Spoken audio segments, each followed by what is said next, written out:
two retail names heading in opposite directions this morning. Michael KORS shot up sharply after better than expected quarterly results. The same-store sales rose 27%.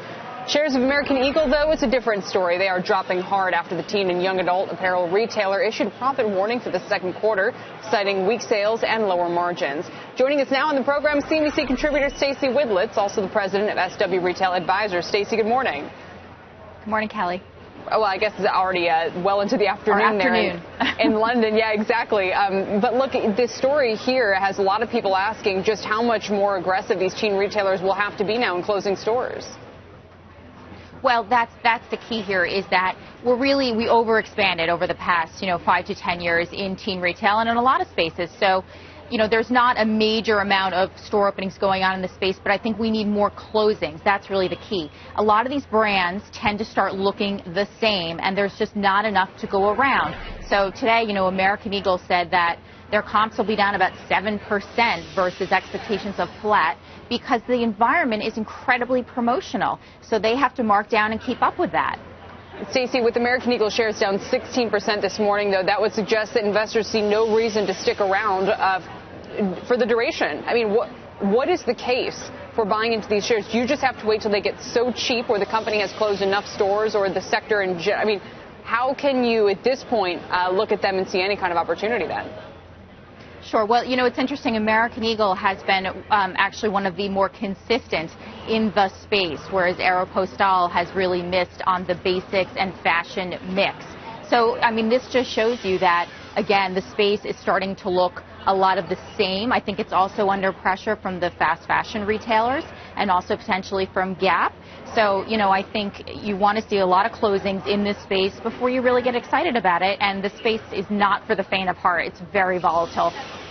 Stacey, on the KORS front, I know you wrestled last night with whether or not to get in front of the earnings, saying that the stock made you not want to be too greedy. Would you have gone back and done it differently now?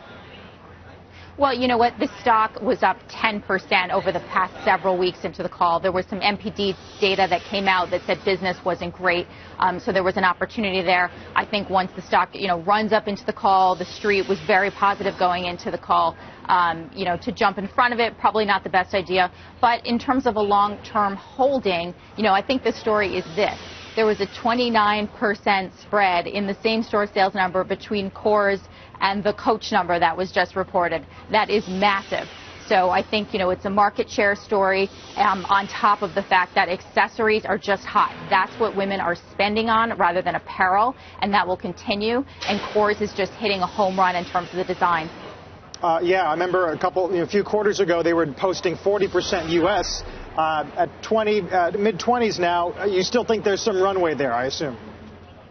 I do, and most interesting is, if you look at the European business, sure, North America was up 25%, which is outrageous.